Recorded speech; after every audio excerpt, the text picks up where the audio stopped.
What's up, gang? Hey. Let's go! What? Argonia test launch. Take one. Okay, she's on. Let's go. Okay.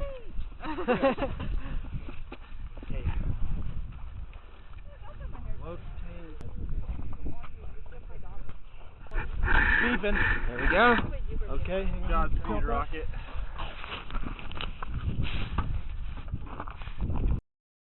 Argonia test launch in 3, 2, 1, ignition! I am Benjamin Smith. I am the team lead for Argonia. I do a lot of the behind the scenes work with getting order forms sent out, scheduling, working with a lot of manufacturing, final decisions for designs, and a lot of budgeting for the competition itself. There's a few ways that we can go behind actually giving the goal of the rocket. The easiest answer is to have a successful rocket launch in the competition and obviously go for gold.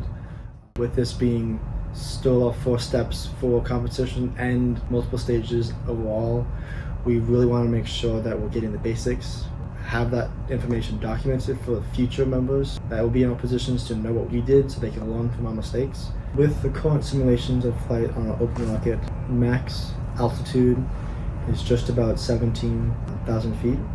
Max acceleration is just over 5.5 Gs, with max velocity being just about 630 miles per hour.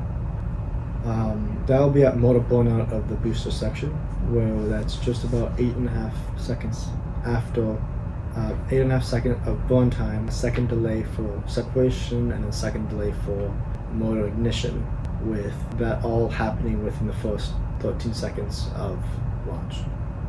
And the full dimensions of the rocket, internal diameter of the rocket is 2.5 inches, with the full length just being 9.25 feet long, with the booster section being 44 inches long, not including the coupler that mates with the sustainer motor section. The rocket's weight with motors is just about 18.5 pounds, with no motor being just over 10.5 pounds, with chutes that's corresponding with those weights being 7-foot chutes.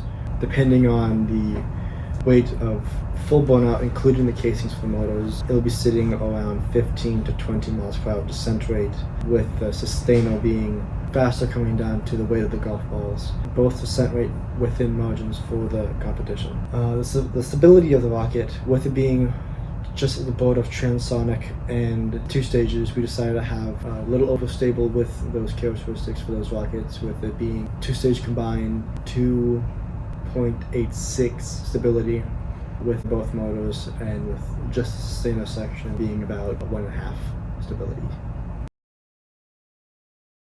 So the main thing that we did for the propulsion team, we selected the motors for our rocket to maximize our score along with the payload. And we picked them due to their burn characteristics, and then we also created the mounting system for the rockets. We ended up going with the J140 and K300 motors. The total impulse for our rocket is 3,754 Newton seconds. It was the maximum amount of force that we could have, and so it was modulating how much force we wanted where in the launch profile.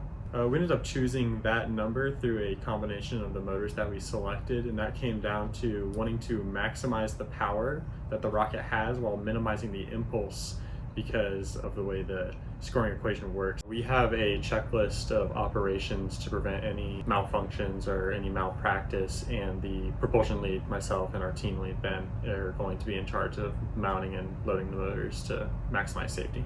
For the actual retention and alignment portion of our motors, we had some specially constructed carbon fiber bulkheads and centering rings that we were using to withstand the loads of the motors, and those are really in place to prevent any vertical or horizontal blowouts and to keep the motors aligned in the rocket. That really helps maximize our safety factor. My name is Connor Mispagel. I am the structures and manufacturing lead.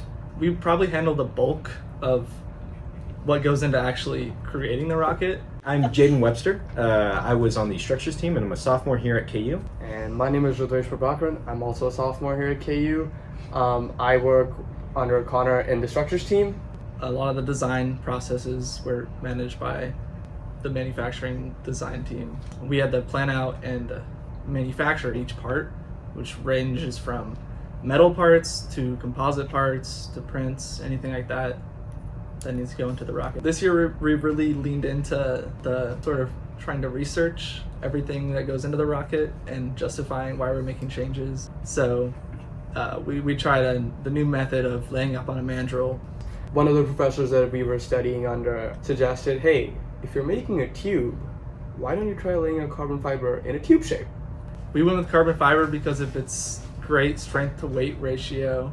With that, it's 6 layers of composites. KU's known for working with composites, so we figured we'd dip our toes more into that. So we use the respirators and we make sure we do it outside in a safe space. We make sure to adhere to them as strictly as we can. The design of the fins has kind of changed a little bit. Basically, if you go too fast and your material is too thin, what will essentially happen is your fin will start moving around, flapping back and forth, and that can quite literally rip it out of your rocket. That was a large goal of ours to avoid that this year. So we just opted to purchase pre-laid up carbon fiber sheets that we're going to cut the fins out of. So the nose cone was 3D printed for rapid prototyping. For the actual launch, it'll be fiberglass. The fiberglass doesn't have to be as thick as the 3D print, so it'll allow more room for the electronics.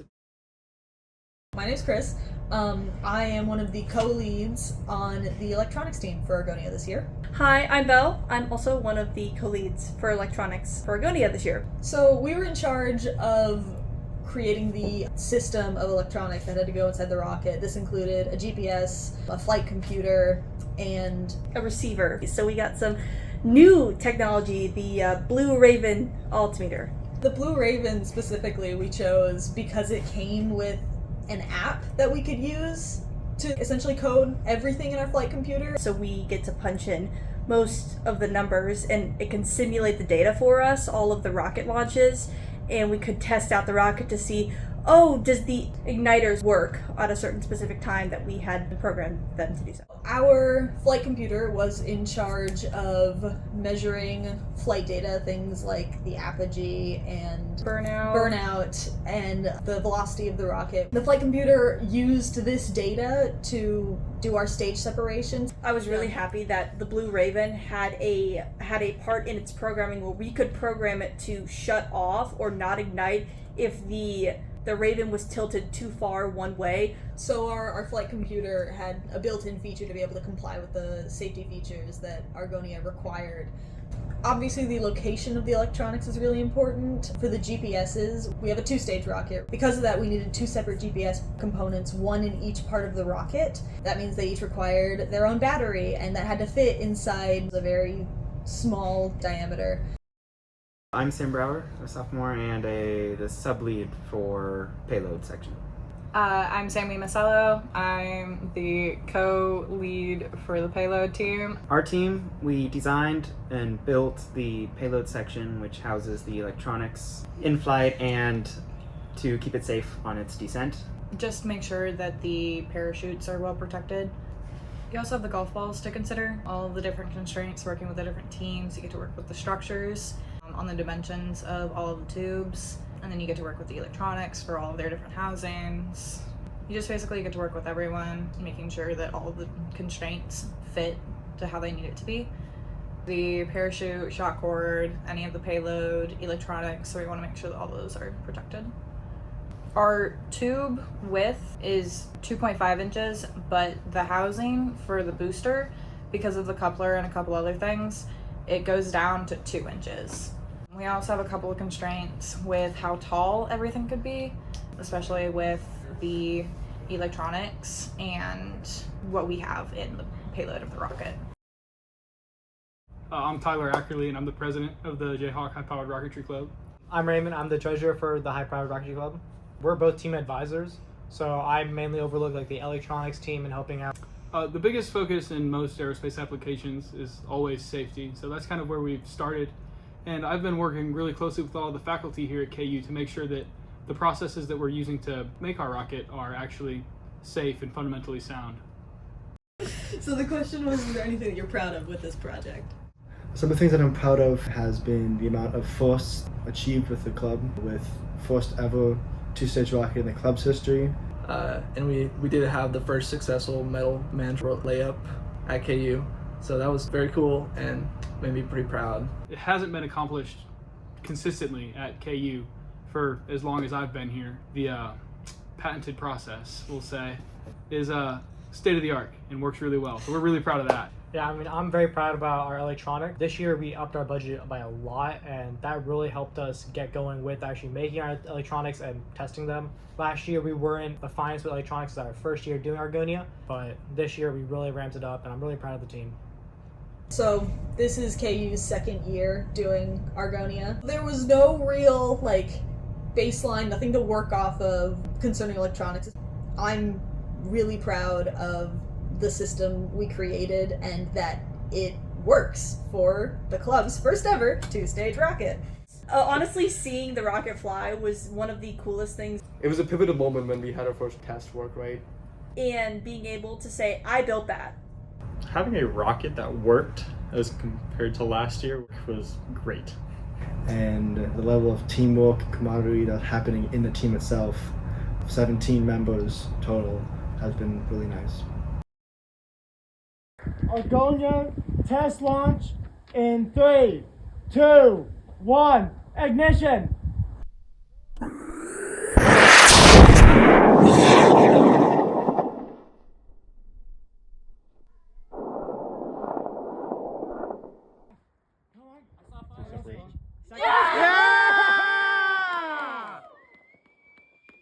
think the parachute's ripped off. Yeah, the parachute. Is that the joke shoot as well? Yeah, that's exactly what I was telling you.